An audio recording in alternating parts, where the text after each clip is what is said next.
The Shalem Institute presents John Philip Newell, Gerald May Seminar 2013.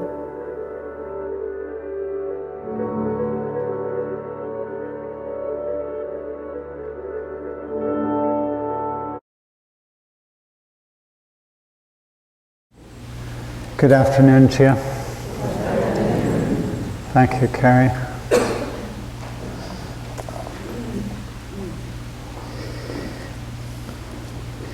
Well, we come to this most challenging point of any day, immediately after lunch. One of my theories about what went wrong in the Church of Scotland was that they tried to teach those of us who were studying theology, they tried to teach us scripture right after lunch.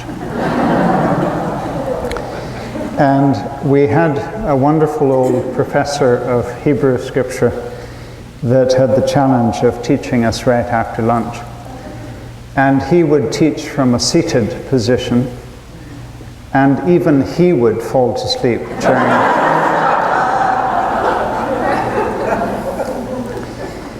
One of the great blessings of experiencing the high desert of New Mexico is that I have entered deeply into siesta culture. And I now describe myself as a siesta fundamentalist. I mean, many things can be negotiated in life, but not siesta. So when Susan came down to the green room, she found me stretched out on a couch down there.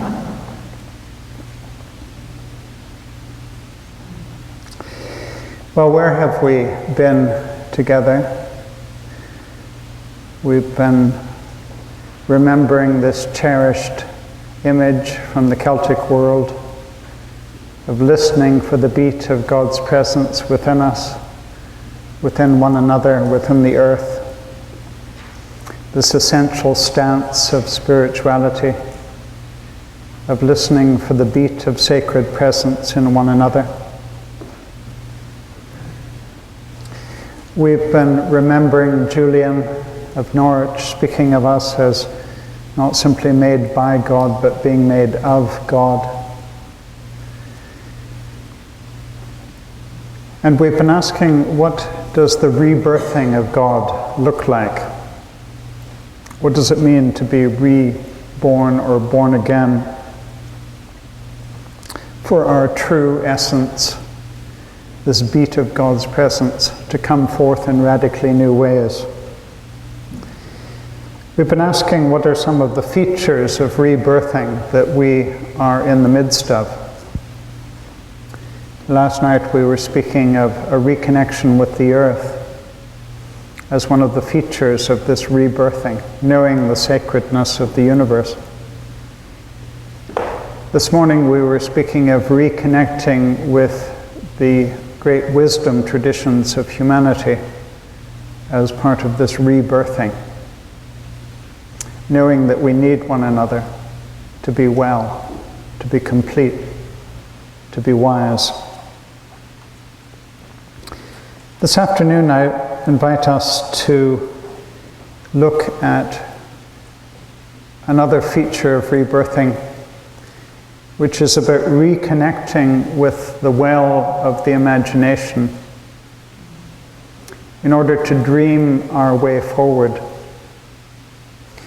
One of the things that Thomas Berry, whom we were hearing from briefly last night, one of the things Thomas Berry says about the universe is that it is so extraordinarily interwoven. It's so much a manifestation of shape-shifting, the universe forever trying to find its new form, its new way forward.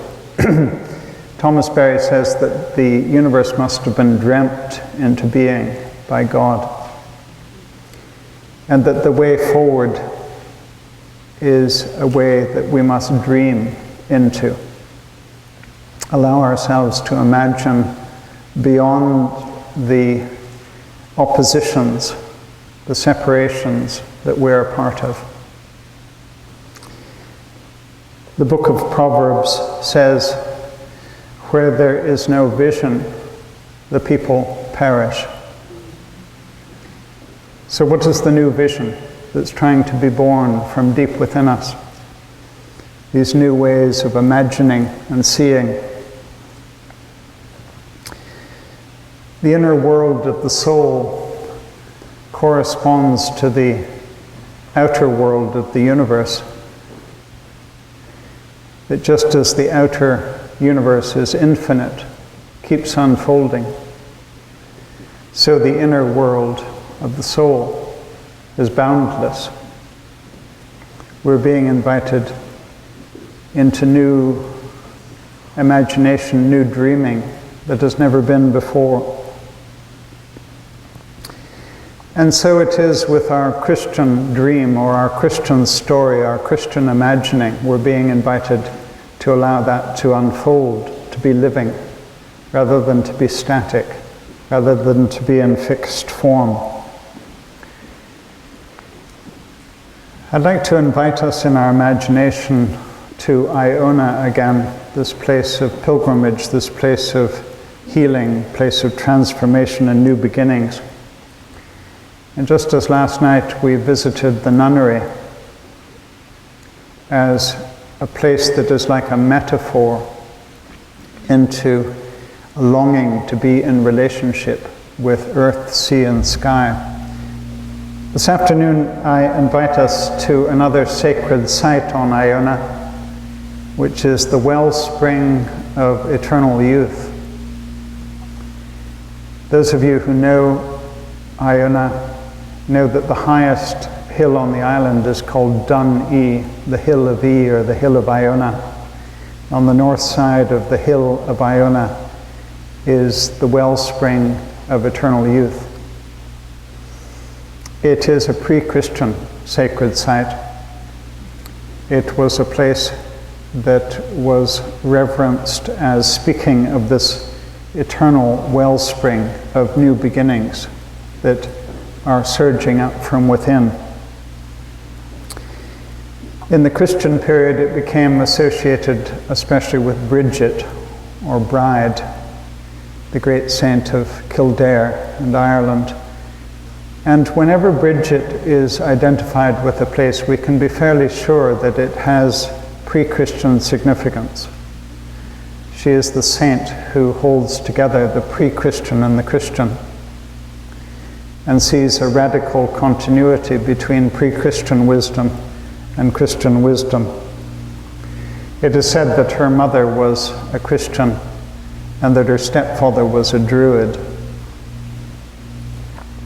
And so these islands that Iona is part of, these islands are called the Hebrides, which means simply the islands of Bride, the islands of Bridget. And they hold within their history both Christian tradition and pre-Christian wisdom. In Celtic legend, Bridget is often spoken of as the midwife who was present at the birth of the Christ child in Bethlehem. She's described as the wet nurse suckling the newborn child. Now, in the Celtic world, there's no concern about historical discontinuity here. Everyone knows she's a 5th century saint. But that doesn't put off the Celts from speaking of her being present at the birth of the Christ child. And of course, part of what the legends are doing is speaking of the way in which the Christian gospel was suckled on the nature mysticism of the pre-Christian. That there's an intimate relationship between the pre-Christian and the Christian. Concerning the well of eternal youth, or this wellspring of everlasting life, Bridget is said to appear at twilight on Midsummer Night. The twilight, of course, is much celebrated in the Celtic world and in Celtic myth and legend. Twilight is the time of the two lights. It is the time when the light of the sun and the light of the moon meet, or the day and the night meet, or the conscious and the unconscious come into closer relationship. This liminal time is what Bridget is especially associated with.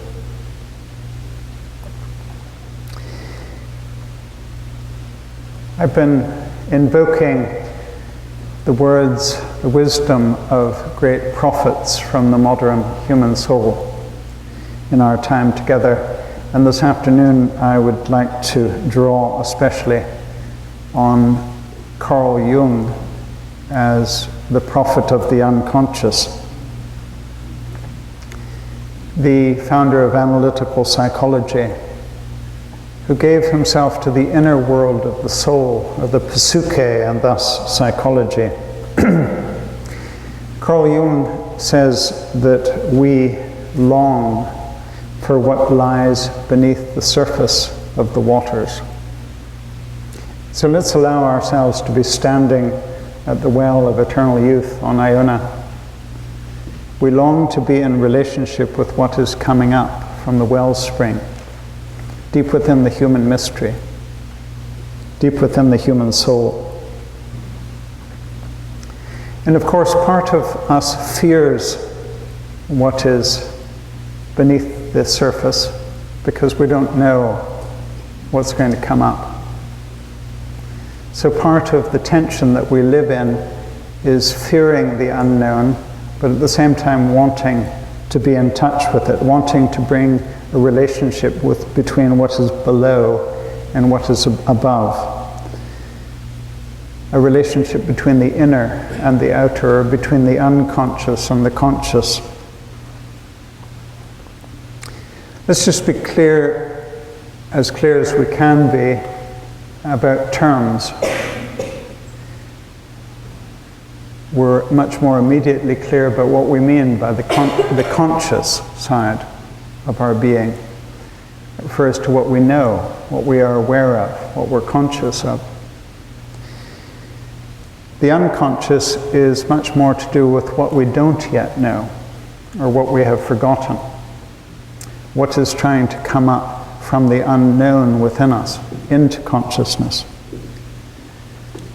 Carl Jung speaks of us as experiencing two different types of the unconscious. One he calls the personal unconscious. And in the personal unconscious is a memory of everything that we have ever experienced. It's all there. St. Augustine called it the treasure house of memory. It's there. Even though often it's hidden away or forgotten. And at times there can be surfacings from the personal unconscious up into the conscious realm when we remember what we have not known for a long time. But Carl Jung also speaks of a collective unconscious. It's like this living stream that is deep within all of humanity, from which archetypes and images surface. But there is in that stream of archetypes or images a collective or a universal dimension. It is ours by birth. It's not based on our personal experiences or life journey. So part of what comes up from this collective unconscious are images, for instance, like the mandala, the circle that has been used by nearly every great spiritual tradition and culture to point to wholeness. We find it in the Buddhist world. We find it in the medicine wheels of Native American thought. We find it in the great rose windows of Christian cathedrals. Using the circle as a way of pointing to wholeness, the wholeness that we are longing for. Or these images or archetypes of the child, the sacredness of the child, or these archetypes of the wise old man, the wise old woman. All cultures have drawn from this collective stream of the unconscious to try to give expression to what we're striving for. And in Carl Jung's wisdom, he sees that wholeness consists in bringing back into relationship what has been torn apart. And part of that wholeness is to bring the unconscious back into relationship with the conscious. Well-being, in part, is about allowing the unconscious to flow again. And what does that look like collectively in our Christian household? To allow the womb of dreams, or to allow the unconscious to flow again. Because often what we've done is receive from this depth, but then to lock what flowed into fixed form, into doctrinal form. Sort of like taking a photograph of a great river in flow, and then taking that photograph and saying, this is the river. When all it is a frame. And we've often done that in our experiences in religion. We've received from this deep flow of the unconscious, and then we've tried to give it ossified or fixed form. In Carl Jung's thought, the universe is essentially an unfolding of the divine. Very similar to what we've been saying in quoting from someone like Julian of Norwich, that we come forth from the very womb of God, that the universe is this coming forth from the womb of God's being. And one of the things that Carl Jung observes about this unfolding of the divine, this unfolding of the universe, God forever giving birth to new being, is that God unfolds through paired opposites, through the feminine and the masculine, through the east and the west, through the sun and the moon, through the night and the day. Life wants all nights to be followed by day. Or as Genesis says at the beginning of our Hebrew scriptures, and it was evening, and it was morning the first day, and it was evening, and it was morning the second day. So the day consists both of the dark and the light. And we know that if we don't give ourselves over to the darkness, to the resting, to the dreams of the night, then we are only half alive to the demands, the creativity, the engagements, the relationships, the action of the day. Nothing exists without its opposite. And yet we often live in a type of captivity to one end of the spectrum. And we have been a culture, and to a great extent our Western Christian household has been a religion of the day. And we have forgotten often the mystery, the intuition, the dreams, the sense of oneness of the night. Jung invites us into what he calls moon-like consciousness. And he distinguishes this from sun-like consciousness. Think of what it's like walking under the fullness of the moon at night. I know that when I walk under the moon's white, soft, feminine radiance of light, that I am almost speechless. Because what the moon's light invites me to remember is the oneness of what I am in the midst of. The hard edges of day are softened under the moon's light. And I much more know my interrelationship with everything that I'm in the midst of. Whereas when I walk under the brilliance of the midday sun, and occasionally we have that experience in Scotland, I'm much more ready to speak about the differentiation of the parts. I'm much more likely to speak analytically about the differentiations of what I see, the uniquenesses and the individualities. And of course we need both of these ways of seeing. This is Jung's point. We need both. But that our culture and so much of our religious tradition has been dominated by sun-like consciousness. And this has been part of the strength of the West. We never forget the individuality of our being. And this is a great gift of our consciousness of differentiation.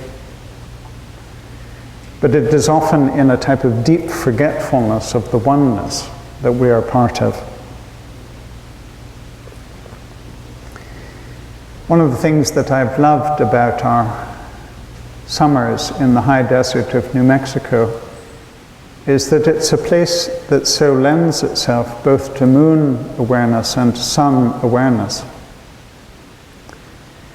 A number of years ago, I had a period of solitude in the high desert of New Mexico, a time of reflection, a time of writing, and it had been a very blessed time. And on my last day in the high desert, I wanted to say a prayer of thanks for what had happened. So I climbed up one of the high mesas and wanted to give thanks as the sun was setting. So all of my attention was on the great fiery red globe of the sun, as it was just a few inches off the western horizon, with its great red glow pulsating across the desert. And all of my attention was on the west. And a raven flew just behind me, so close I could hear her swoosh of her wing beat, but she also called out to me, which led me to turn around, and there was the full moon, just an inch off the eastern horizon. This perfect equipoise between sun and moon that is there every month on the night of the full moon, but which we live often in lack of awareness of. It was a glimpse into what the ancients referred to as the unus mundus, the one world, from which all the so-called opposites emerge, or what Robert Johnson, the disciple student of Jung, called the golden world, from which we and all things have emerged. Now, one of the supreme pair of opposites is feminine and masculine. And let me be very clear about this. I'm not talking about male and female. I'm talking about the feminine face of God and the masculine face of God. And that within us is both the feminine energy of the divine and the masculine energy. A number of years ago, I had a dream in which I was in a bathroom looking into the mirror, and I was a woman. And my face was covered with eczema and a sort of rash, and I was putting ointment on my face. And I was speaking to a man who was in the next room, but the man was also me.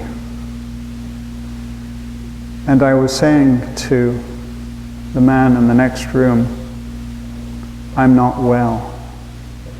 I'm not well. This, of course, was in part a personal dream. A message that was coming up from my unconscious, in which a feminine dimension within me was saying to my conscious side, I'm not well. There's something not complete about the feminine energies in me. It was a dream that was encouraging me to pay attention to finding the beauty and the wisdom of the feminine within me, as well as celebrating the feminine around me and in others and in women. I was being invited also to know it within myself. But for me, it's a dream that also belongs to us. And certainly the ways in which in our culture and within our religious household, the feminine has been feared or subordinated. It's been pushed down. It hasn't been cherished.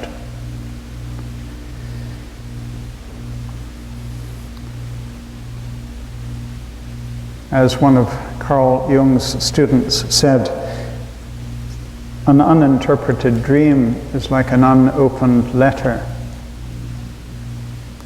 To ignore what is coming up from our unconscious is to ignore messages that are trying to emerge from what we don't yet know up into the realm of the conscious.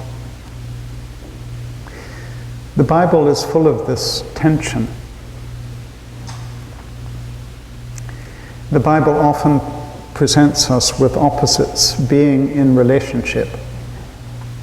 The prophecy of Isaiah speaks of the wolf living with the lamb, the leopard lying down with the kid. We have within our Christian scriptures what is, I suppose, our primary transcendent function image, the kingdom of God, in which it is said that people will come from east and west, from north and south, and eat at table together. The kingdom of God, where the rich and the poor will come back into relationship.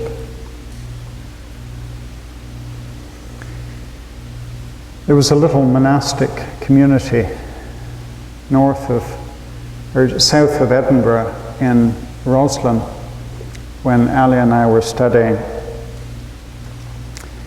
And to eat at their table was very much a kingdom of God experience. Because at table together were people that you could hardly imagine sitting at table together. There would be bishops from Oxford and elsewhere in that country to the south of Scotland. And there would be tough men of the road from Scotland. I remember one night sitting at the table, and the Bishop of Oxford was sitting on one side and he was sitting beside a Scottish man of the road on the other, and the Bishop said, and where do you come from? And the Scottish man said, Perth. And Bishop said, oh yes, and whereabouts in Perth? The Scottish man said, the prison. The Bishop thought, oh, the prison. This wonderful coming together of worlds. Jung says that the spirit is a conjunctio oppositorum, that is a conjoining of what has been considered opposite. So the work of the spirit is this conjoining of heaven and earth, of the divine and the human, spirit and matter, of east and west, of the night and the day, the sun and the moon, feminine and the masculine, the head and the heart, spirituality and sexuality, the life of one nation, the well-being of another, all these so-called opposites that our culture and sometimes our religion have sanctioned, have treated somehow as permanent fixtures, and forgotten the one world from which all of this has emerged, from the one womb of God. So how do we bring back into relationship again what has been torn apart? And one of the great tensions that many of us know within our Christian household is the tension between beauty and justice. I remember very early in my time at St. Giles Cathedral in Edinburgh having a dream in which I was standing at the altar, and the altar cloth was being pulled in two directions. On the one side, it was being pulled by the cathedral choristers, and they were singing this beautiful plain chant. And the opposite corner was being pulled by members of Amnesty International. And I was aware, the whole altar cloth was moving. And I was aware, I can't begin the celebration of the Eucharist unless there's some sort of resolution. How can we celebrate the feast of the kingdom of God if we ignore one of these ends of spectrum? So what are the great tensions within us, within our lives individually, but also collectively within our Christian household? What are these great so-called opposites that we are being called to bring back into relationship?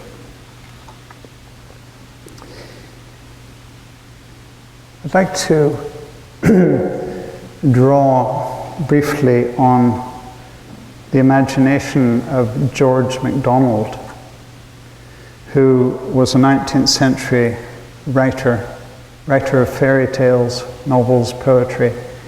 He was, in many ways, the J.K. Rowling of the 19th century. This wonderful use of the imagination.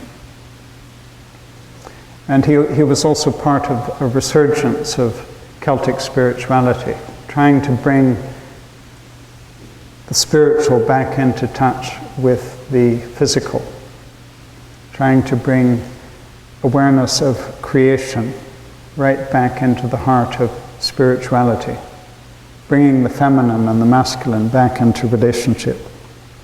One of the fairy tales that he wrote is called The Day Boy and the Night Girl. The Day Boy and the Night Girl. It is a fairy tale of a wicked witch who has red hair, white skin, black eyes, and in her heart lives a cruel wolf. And the wicked witch is bent on forever separating. This is what she wants always to do, to separate what in fact belongs together, to sunder. And our English word sin comes from the old High German word sunda, which means to sunder, to tear apart, to sever what belongs together.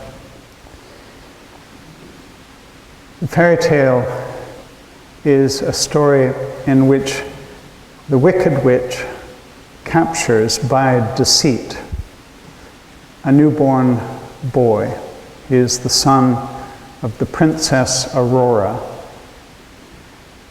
The wicked witch captures him and forces him to live only in the day. He has wavy golden hair like the sun,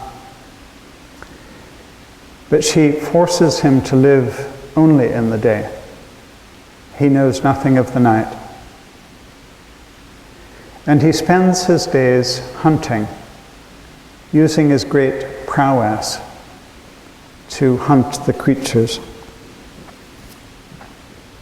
The wicked witch also captures by deceit a little newborn girl, a princess from another family,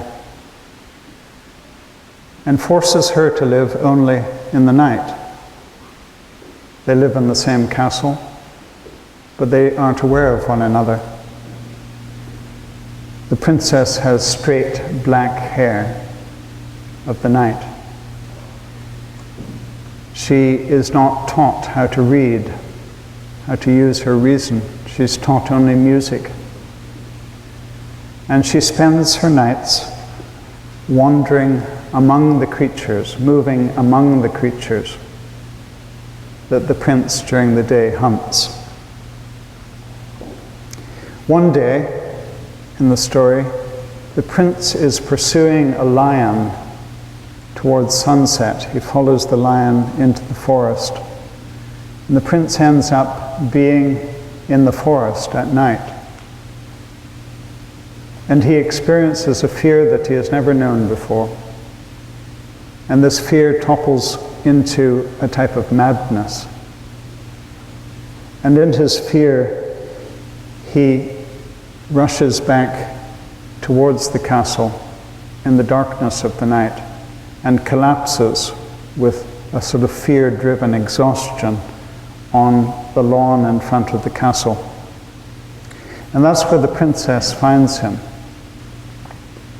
And she holds his head in her lap and strokes the skin of his face. And when he wakes and begins to speak of his terror, she says to him, "I will be your eyes, and I will teach you how to see in the night as well as the day."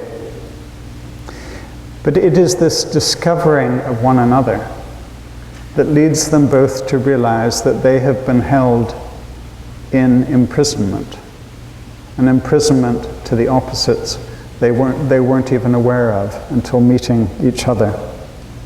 They plan their escape, and they guide one another. She can guide in the night, and he can guide in the day, because in the day the princess is terrified, is blinded by light. When the witch discovers that these two whom she has controlled are escaping, she becomes so angry that the wolf in her heart, that she becomes the wolf. And this savage red wolf pursues the prince and the princess who are fleeing. The prince kills the wolf with an arrow, and it's only after he's killed the wolf that he realizes he has killed the witch. And the curse is broken. In the fairy tale, of course, there is a marriage. The prince and the princess marry. They become one. And the princess is described as coming to love the day even more than the night, because the day is the realm of the prince's strength, and the prince comes to love the night even more than the day, because the night is the place of his beloved princess's intuitions.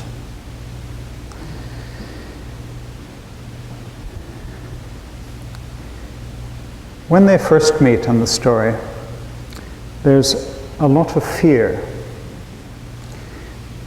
because they are encountering in one another opposite energies. But even deeper than the fear of the opposites is the attraction of opposites. And Carl Jung says that it is at that level of the attraction of opposites, this deep attraction holds the promise of union.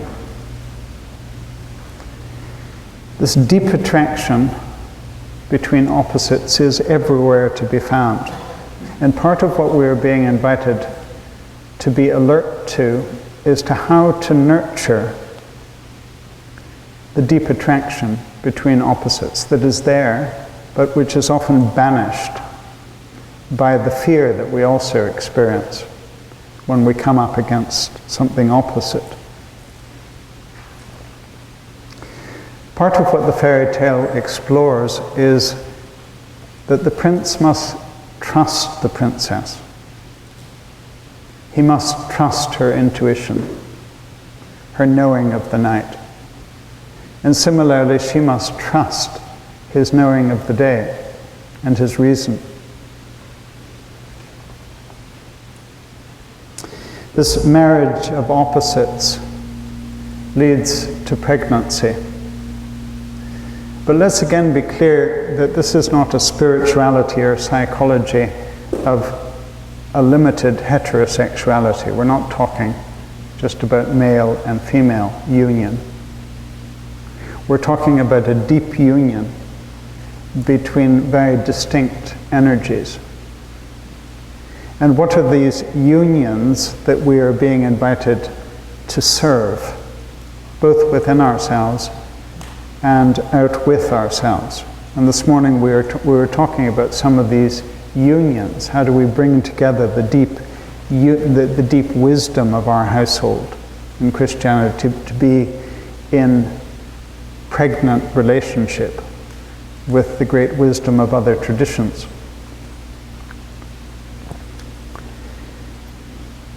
This pregnancy that comes out of the meeting of opposites leads, says Jung, to the birth of God. This is where God is born. And I would prefer to use the word reborn.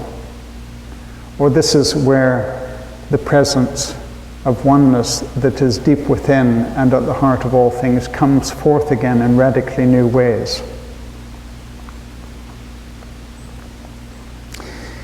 So we and all things have come from the One. So deep within us, these so-called opposites slumber or sleep.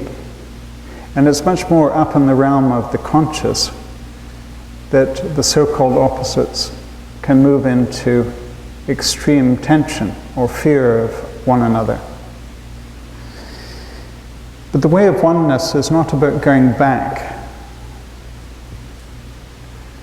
It's not about going back into the womb. It's about being born again.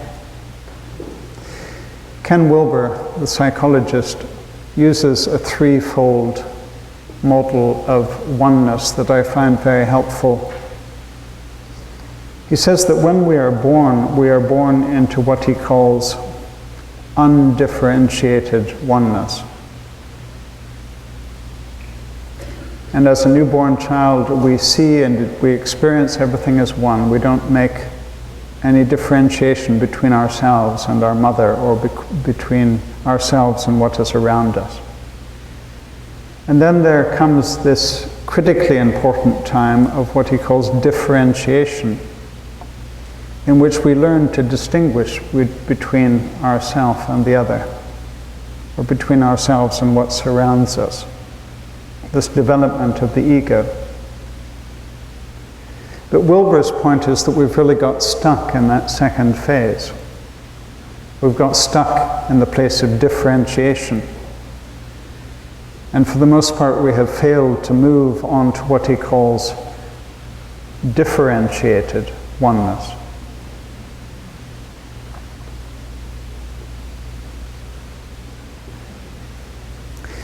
Now, to move into differentiated oneness is about entering a place of bliss. For the prince to, in a sense, die to his ego, to come into union with the princess, and for her to die to her ego in order to experience a union with him. This is about dying in order to more deeply live. It is about the bliss of oneness. And that is why in nearly every great religious tradition, with the exception of Christianity, sexual union, true sexual union, has been spoken of as an experience of God. Because in true sexual union, we forget our separateness. It's not that our differentiation is being dissolved, It's that our differentiations are meeting at such a deep place that we forget our separateness. So the journey of dying to the ego, it's not about hating the self. It's about moving into a oneness that knows also the beauty and sacredness of differentiation. In our Christian household, Jesus shows us the way of dissolving the ego. Or as he says, dying in order to live, to truly live. Some of you will be very familiar with the discipline of contemplation that was developed in the Ignatian tradition by Saint Ignatius of Loyola in the 16th century. Ignatius's charism or special gift, I believe, is that he saw that the imagination is a faculty of knowing. That through the imagination we can come to know what we are not yet conscious of. Now, the imagination can also be a tool of fantasy. The imagination, the shadow form of the imagination, can take us away from reality.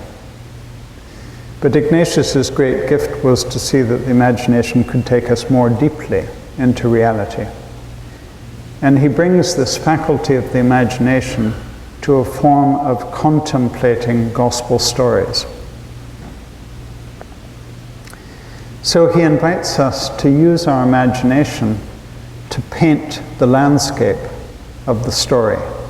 So allow our imagination to make the landscape of the story landscapes that we are familiar with, maybe a combination of landscapes.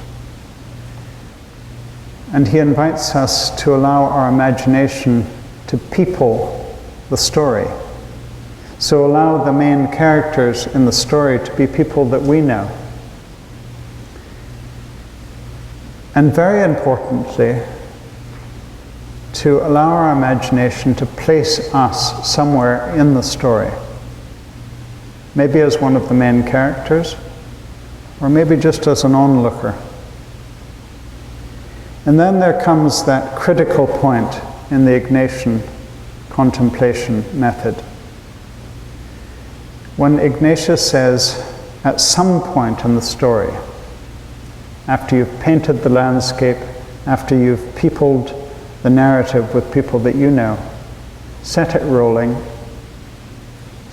and at some point, as it unfolds, allow Jesus to look you in the face and to say, what is it you want? What is your heart's desire? And to uninhibitedly respond.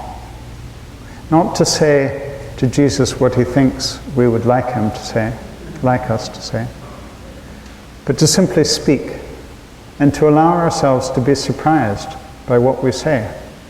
And that is often the point of illumination in this method of gospel contemplation. So a number of years ago I was using this method, as I do on personal retreat often. And the gospel story that I was looking at was from very early in Mark's gospel, when Jesus is really being crowded in upon. Everyone wants to touch him, to get close to him. It's the story in which people lower their friend through an opening in the roof in the house that Jesus is staying in Capernaum, so that he can touch their friend. And in my imagination, the place became Iona Abbey. Because that, in my experience, is a place where people are coming from the four corners of the earth, and they want to touch the energy of Iona, and they want to be touched by it. So I saw Jesus really being crowded in at the Abbey.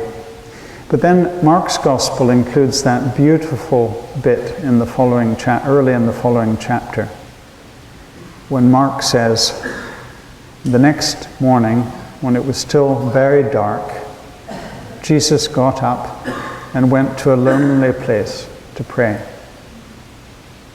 This balance that we see forever in the stories of Jesus, seeking solitude so that he can be more deeply engaged in relationship when he re-enters. So in my imagination, I saw Jesus leaving the Abbey when it was still very dark and heading down to a beach very close to the Abbey. It's really close, but there's no pathway, so one hardly ever sees anyone down at that beach. And it was so dark that I couldn't see him, but I knew in my imagination that's where he was going. And I followed him. And out of the darkness is when the question came. And he said, John Philip, what do you want? And I said, I want to be with you. And he said, you don't know what you're asking for. I was so shocked. I mean, is Jesus not supposed to be polite? You don't know what you're asking for. Because part of me and part of my imagination, being as a very strong introvert, thought, oh, Jesus is just like me, he's a good introvert. He's going to the beach. The contemplation was saying something very different to me. Because then the dawn began to emerge. And in the half light of early dawn, I could see Jesus was bent over. And then as the light came, more and more light came, I saw that he began to dissolve. And all that was left of him was a clump of seaweed on the shore. Shocking. Now, anyone who knows the Western Isles of Scotland knows that the seaweed is the fecundity, it's the fertility for the fields. The crofters gather the seaweed on the shore and they scatter the seaweed in the fields. That is the major fertilizer.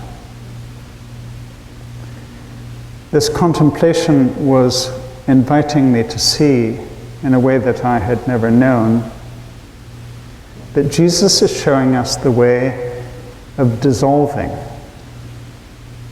Dissolving the way in which the ego is wanting to ever lift itself up. He's showing us this way of accessing the fecundity of God's presence that is within us. This great fertility of God's life that is the only source for new beginnings. The new beginnings that we are being called to be part of in our world are so vast and so challenging. We cannot possibly do it with our ego strength. The great ego of our nation trying to sort out the world's problems with our force. The great ego of our religious tradition trying to claim that what the rest of the world needs is to be like us. The learning to dissolve the ego, once again not out of a hatred of the self, but knowing that this is the role of the ego, to dissolve in order to access the great soul force of God that is within us. Carl Jung says, we must celebrate a Last Supper with our ego. And not just once, But again and again and again, we are being invited to form communities, to develop networks in which we are wise and disciplined to what it is to dissolve in order to be more deeply alive to the force, to the fertility of God's presence within us. You know, right now, I can do the work of dissolving my ego. Right now, I can choose to bring all the energy that is in me to the heart of you. And in another 20 seconds, I need to do the same thing. How is it that we can enable one another to be wise about this discipline in order that we may be truly set free from these limitations and falsenesses of the ego lifting itself up, dying to rise? What is the great work of the Christian household for today? What is this dying that we are being invited to choose? What is this dissolving in order to live? We have so much treasure in our Christian household, but it must be living. And if something living, it is unfolding, it's shape-shifting, it's finding new form like the universe. When something stops unfolding in the universe, it has died. And this is what's happened to much of our treasure. It took fixed form. Instead of seeing that true treasure is to be living, is to be unfolding. Jung says God refuses to abide by tradition, no matter how sacred. We have no right to perpetuity. If that's what we're thinking, if we're thinking our tradition is so sacred, it will always be. This is delusion. This is not the way of the universe. With God at the heart of the universe, forever folding, unfolding, forever finding new form. If we're not part of finding new form, new expression, allowing the treasure to take its new form, then why should we expect to continue?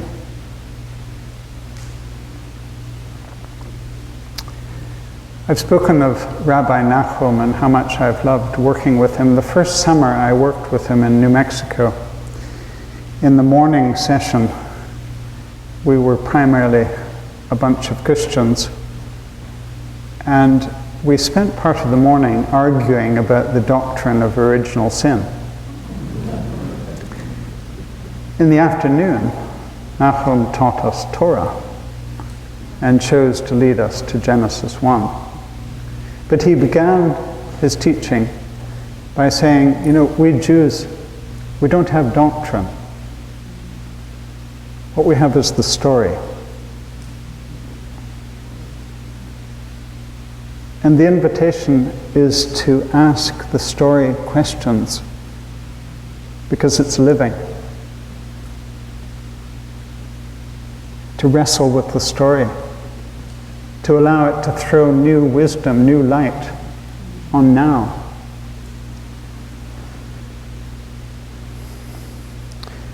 The universe is a flowing, it's not a stoppage. If something stops, it gets stagnant.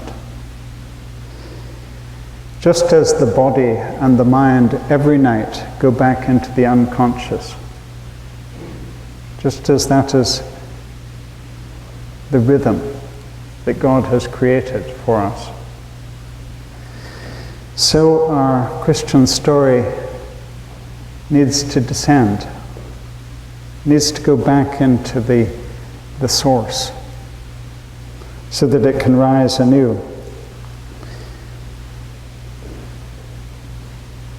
As St. Mark says, without without a parable, Jesus taught them nothing. Did Jesus teach us with parables so that we could bring a doctrine out of the parable and make it fixed? He taught us with parables so that truth could keep unfolding, so that truth could continue to emerge from the story. Often religion has tried to prevent or tried to avoid this descent back into the unknown, back into this womb of dreams and imagination, because we have feared what might come up, because we don't know what's going to come up. Who knows what's going to come up from the unnameable, untamable one? So our story has often stiffened, it's ossified, it's got fixed in form. Jung says our myth has become mute.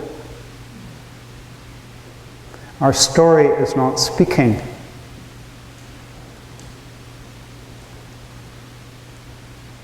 Our story is not speaking. We are in the midst of a collapse that can only be described as seismic. Our story isn't speaking deeply into the world situation now. And the problem is not in the story. The problem lies in our refusal to allow the story to speak in new ways. We've tried to fix it, to nail it down, to pin it down through our interpretation, which is what doctrine is. An early example of this we find in our Christian household, Peter's dream. He's on a rooftop around midday, he's getting hungry. And surprise, surprise, he falls to sleep and begins to dream of food. In the dream, a great sheet with its four corners descends from heaven. And the sheet is filled with four-legged creatures, with reptiles, with birds of the air. And Peter hears himself being addressed. And what he is told is, Peter, take and eat. And Peter says, oh, but I've never eaten what is unclean. And the voice responds, what I have created clean, don't you call unclean. The dream comes 3 times. Peter isn't getting it. And neither are we. We keep dividing into opposites.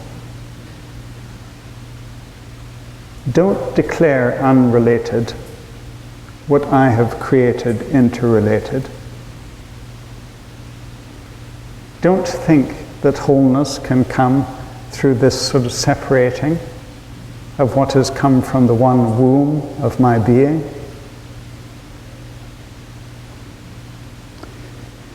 So how is the Christian dream, or the Christian vision, or the Christian story, how is it to rise anew for this point in time? To begin with, we must allow the religious dogma about Jesus to dissolve, so that there can be a resurrection of the wisdom of Jesus for today. What if we were to allow the doctrine of the incarnation to dissolve? All of this language of God from God, true light from true light, this is interpretation of the story. Let's allow all of that to dissolve, so that the story can rise anew. and that the story of the Christ child can rise in such a way that we allow it to point to the sacredness of every child, conceived by the Spirit, born in the womb, from the womb of the universe. What if we were to allow the doctrine of the crucifixion and resurrection to dissolve? What about stopping to argue about whether it was an empty tomb? We will never know whether it was an empty tomb. So why is all the fuss about doctrine made so central? That's a red herring. It's taking our eyes off how the story can live now. Think of Oscar Romero. When he realized that he might be assassinated by a death squad, he said, "If they kill me, I will rise again in the people of El Salvador." The story was living. It was alive. It was being his story, his people's story. Whenever there is a death or a disappearance of God, or of what is of God, it will rise again. This is the story that we are being invited to be part of. We've been living through a type of disappearance of God. What is the rising again that we're being invited to look for? But as Jung keeps reminding us, the risen Christ is not found where his body was laid. So as we look for what is the new rising, let's not assume it's going to be found where it was, and in the form that it was.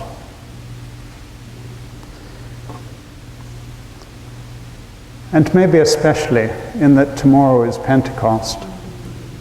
Let's ask, what if we were to allow the doctrine of Pentecost to dissolve, so that the story could rise anew for us now?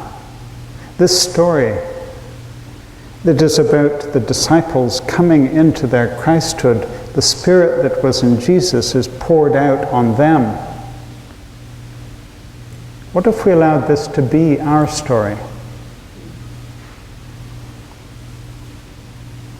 Jesus says, "Those who come after me will do much greater things than I." This is maybe the least preached upon text in the whole of Scripture. And this is so typical of the radical humility of our beloved Jesus. He's doing this work of dissolving in the belief that those who come after him will unfold in great ways.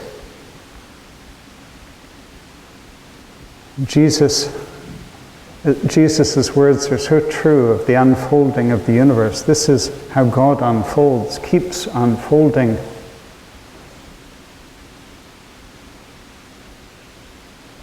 What is it that we are to let go of?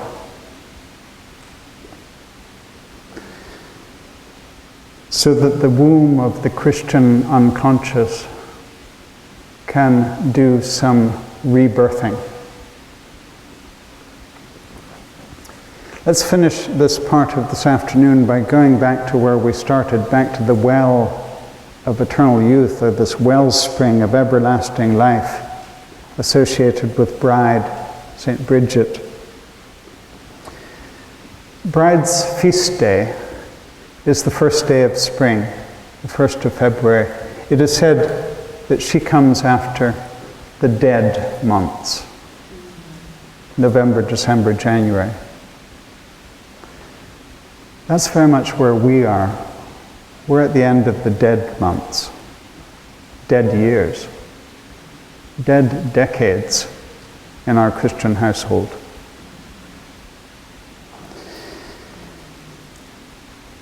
The Celtic name for that feast day, that first day of spring, is Imbolc, I-M-B-O-L-C. And what it means is in the belly. New life is in the belly. The new life of spring is in the belly of the earth. The new life, the new vision, the new imagining, the new unfolding of the story, it's in our belly. It's in the belly of the soul, waiting to be born in fresh ways in our world.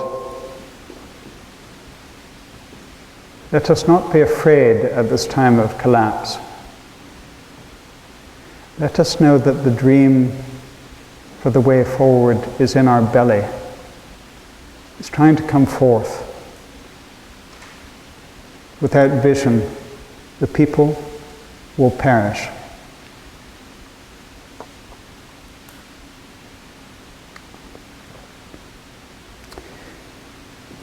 We've been seated for over an hour. Let's have a leg stretch again, 5-minute leg stretch. Or gong us back together after 5 minutes.